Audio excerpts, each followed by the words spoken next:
Hey guys, my name's Ravi Sharma and welcome back to Personal Finance with Ravi Sharma. I have a guest here today, Sanjana from By Sanjna and Success by Sanjana. So she's got two YouTube channels, and today we're really going to discuss about how you can increase your income, whether it's in your job, side hustle income and whatnot, and how you can use that to then go out and buy real estate. So welcome to the channel. Thank you you. can give some context to our audience, what you do, a little bit of a snippet of what your channel's about as well. Yeah, sure. Hi guys, my name's Sanjna. I've got a YouTube channel, two YouTube channels. One is Success by Sanjana, where I talk all things study, career and personal finance. And I've got another channel as well, which is more so like around fashion and lifestyle. I recently quit my 9-to-5 job as well. So that was a big sort of achievement for me. That's super exciting. Yeah. So I quit my job as a risk manager for one of Australia's big four banks, and I wanted to just pursue my side hustle, which was YouTube. But not only that, I did start up a career coaching sort of business as well, just helping young professionals land their dream jobs and just help out with interview prep, CV reviews, cover letters, LinkedIn and that sort of stuff. So yeah. That's very exciting. And look, all the information is going to be in the link in the description below. So you'll find her website, you'll find her two YouTube channels as well. So if you're interested in that sort of content, definitely go check it out. But we also did a video on your channel. Yeah. And that was basically around some tips that I've got, some of the Q&As that, Sanjana's audience had asked. So definitely go check that video out and subscribe to her. So I guess walk me through that feeling of walking out of your last day from your 9-to-5 job, because I know I speak to so many and I get audience members comment saying, I really want to quit my job, and if real estate can allow for me to do that, that would be exciting. I know you purchased 3 properties last year. We obviously helped you with that. Yeah. But purchasing during COVID, so that's my number one question is, how did you feel when everyone was scared? How did you purchase? And then secondly, talk me through your feelings around when you finished up with your job to go and pursue your own thing. So yeah, as Ravi mentioned, purchased 3 properties last year during COVID. The first one we purchased early last year. Yeah, I think it was about January, February. Feb. So you purchased in Jan and Feb. So we've just been announced with, COVID and it's a thing, restrictions are happening. How did you get to a point of confidence to go, I'm going to purchase while everyone else is scared and going into lockdowns? Why did you go ahead and purchase? So I think for a few reasons. So one, given that I think you were purchasing during that time as well, and seeing you build up that property portfolio. I mean, if someone's already done it, then I feel like comforting knowing that you've done it before as well. So yeah, definitely wanted to pursue it given, you had a property portfolio of yourself. And I think for me, property has always been something that has always been sort of a safe investment for me. I feel like I'm not the type of person to really be involved in shares, stocks, ETFs, things like that. So I think property for me was always going to be a safe bet. And I mean, I think you talk about all of the returns being like 5 to 7% with regional properties. So I was just, I was ready to put my money into property, and honestly, I couldn't be more happier because it's definitely increased, guys. So performed really well. Yeah, performed really well, and we did have it revalued recently as well. So I'm pretty happy with that. So it was a good decision. And I guess working at a bank, a big four bank, they were advocating for people to take debt. It was cheap. And it's still cheap. Yeah. And so I guess for you, did you guys have conversations within the office? Like, were people also purchasing, or were they scared? No, they were definitely scared. They were scared. And when I told them that I was going to purchase, they were like, are you out of your mind? Like, are you crazy right now? Things are just so uncertain. Like, you cannot be purchasing. And when I told them, they obviously weren't on board, but I knew that I had to stick with it. Given, the research that Ravi and his team had done, I knew that this was the right decision for me. And obviously working at a bank as well, I do get the LMI waiver as well. So that was always, a plus point, and I took advantage of it. Yeah, for a lot of people watching, like, it's always impressive to see that, not only can you have confidence in, our abilities and what we're doing, but I think it's also impressive if you've got a plan. Now, I know that when we initially had conversations, it was you wanted to purchase a few properties because in the next 12 to 24 months, you may not have the opportunity to because you might leave your job. So again, when you're looking at things like uncertainty, we had that discussion too, where if we did have the worst case happen during lockdowns, that we see a bit of a correction, what is that really going to set us back? Because it means that you still got that debt attached to it. And we knew that even with 2008, 2009 GFC, we saw what happened with the stimulus coming into the system asset price inflation was going to come. So if you couldn't take advantage in 2 years' time, it may have been worthwhile to take it during COVID. Yeah. And of course, for me, I was purchasing all of my properties as well, a few during that time. And so I was very bullish, as you can tell on the channel as well, that this was all, you know, writings on the wall. So if you wanted your 15-20% growth, which is what you achieved, even more than that, I think, that was the time to do it. So that's, I guess, during COVID and purchasing during that time. How did you feel when you finished up with work? Because that is such a big goal for so many people, whether they admit it or not. It's to go, I don't want someone to tell me what to do. So when you walked out from your job, how did that feel? Honestly, it was a long time coming. I had planned this for quite some time, but I was just never really ready to leave my job. I was always that person. Obviously, everyone is, you know, quitting their job and, you know, going cold turkey. And honestly, on my last day, I remember that I wanted to make sure that I was actually, you know, never going to come back to the 9-to-5 world. So I remember even speaking to you during that time as well, because I needed someone to talk to and just to make sure that I was making the right decision. You told me to write down some notes on my phone to just make sure that that was the right decision and really reflect on how I was feeling that last day. And honestly, guys, like, I've spoken so much about it on my channel as well. It's been the best decision of my life. It's just allowed me to really pursue my passion project, really focus on what I love and the things I love, and just providing, you know, my audience with value. And it's just very enjoyable. And did you find that by having real estate, because you had 3 properties, you had done, you know, a lot better than you thought you would, because the goal was 2 properties in 2020, we ended up doing 3.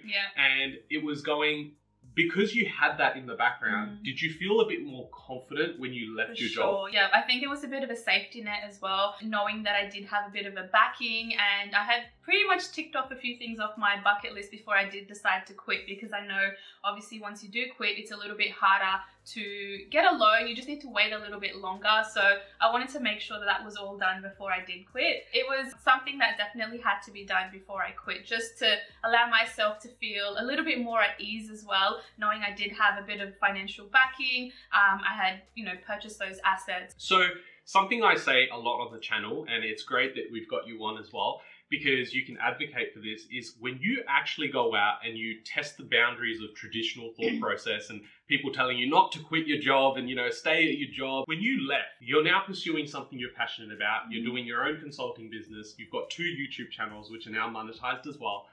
Do you find that it's a lot easier to make money and work harder on your own thing and something you're passionate about versus clocking in and clocking out, going to a job you don't like? 100%, guys. Like, honestly, I think after having quit my job, in terms of the income that I'm making, so just for full transparency as well, at my 9-to-5 job, I was making about 5.5K a month. That was my full-time salary, and ever since quitting my job, I've almost 3 times that amount. So yeah, I've spoken about it on my channel as well, and I feel like it doesn't feel like work if you are working for yourself. I know when you're working at a 9-to-5 job, you're working for someone else's deadlines, and that can be very sort of stressful, and that was definitely putting a lot of pressure on me. And work was getting very intense, and it was just like, oh, like, I don't want to work anymore. I've got like this side hustle that I want to work on, and I don't want it to eat up into my, you know, my me time. And that stress altogether was something that really made the decision for me to really quit my job. And yeah, working for yourself is just honestly so rewarding. It doesn't feel like work. Every day I wake up and I'm just like, I'm ready for a Monday. Like, I've never said this before, but I'm genuinely, on a Sunday, I honestly don't have Monday blues anymore, and I really look forward to starting, you know, my work week on a Monday. It's just exciting, and if you enjoy what you do, it honestly doesn't feel like work, as cheesy as it does sound. So, and I think a lot of people are realizing that now during obviously COVID lockdowns and whatnot, that financial freedom or retirement isn't at 65 anymore. It's, hey, when can I do something I actually love doing and no one has to tell me what to do? And I think now you've gone to that place, you're now obviously making a lot more than what you were previously, but it's not so much about the money. It's more about happiness. And I say this on time and time again on the channel where, you know, guys, you're chasing after, oh, like Ravi's making this much money, or look at this guy, he's making this much money. It doesn't matter. As long as you have a plan, and that plan is all surrounding one core thing, which is happiness, you will do really, really well. The money comes, and it's sort of like a paradox where you sort of go, I don't want the money to be happy, and then you're happy, but then the happiness leads to money. And it's such a weird world. But I think with real estate, you know, as I've said, it provides you that financial security, right? Now, a lot of people get worried about debt. What's your thought process on debt? I think for me, and obviously educating myself through Ravi's channel and whatnot, he's a really big advocate on leveraging debt, and it's obviously the cheapest it's ever been today.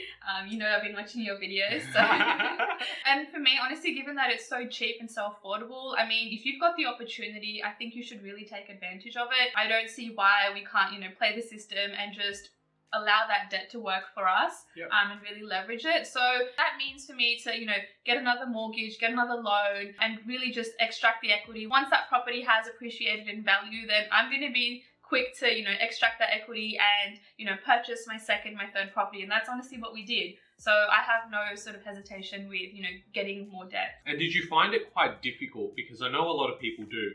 Did you find it difficult to have conversations with your parents, with your friends, or, you know, extended family around you purchasing property, but not only purchasing, but you purchase in regional centres?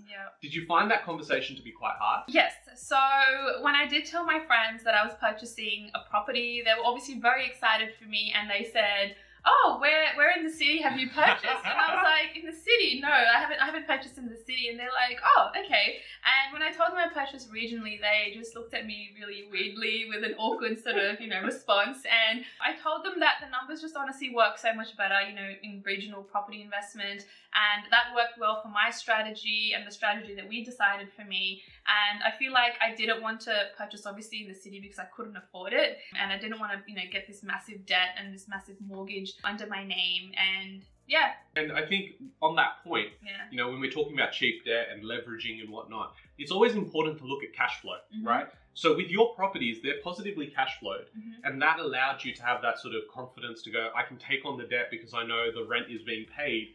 But not only that, it's in an area that rental demand is so strong, you didn't have to worry about tenants leaving. In fact, your tenants wanted to stay and they were paying extra, right? After about 6 months?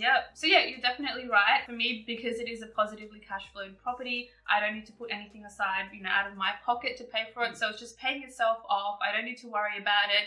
And in terms of the vacancy rate, regional properties have very low vacancy rates, and I didn't have any stress about, you know, my tenants leaving, anything like that, because I know if they did even decide to leave, that the property would be snapped up like that. So there was so much demand. I remember when we were going through purchasing the property, they were like, oh, you know, are you planning to move in there? Like, is it an owner occupier? Because like we can achieve this much rent, but it can increase as well because we've got applicants that are really looking for places to buy or at least rent in that area.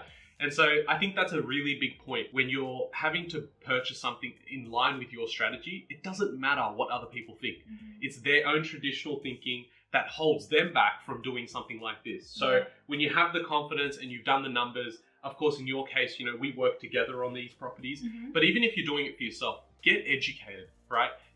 There's one thing about, you know, looking for suburbs. It's another thing about getting the investing mindset. Now, with you not being able to get mortgages, what are you doing with your cash? Are you leaving that cash in the bank account, or are you doing something more with it? No, I don't want to leave it in the bank account. I feel like that's honestly dead money, and I would rather have my money work for me. So I've been recently investing, well, not recently, but I have been investing into cryptocurrency, and I have been for the last 4 years, I would say now. So that's where my money is going. I do have an emergency fund just for those rainy days, but a lot of my money is being put into cryptocurrency. And it's not like, you know, if I put it into cryptocurrency that I can't get that money out if I ever do need it. So I can always pull it out. But yeah, I don't think my money should be sitting in a bank account earning like 0.01%.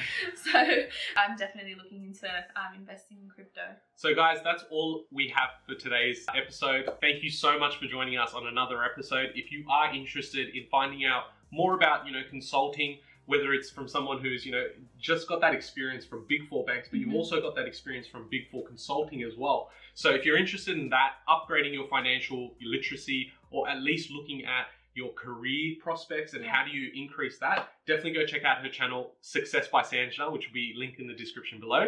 And for everyone else that wants to have more content around fashion and lifestyle, get to know her a little bit more, you can definitely go check out her other channel, which is by Sanjna, and that's also linked down below.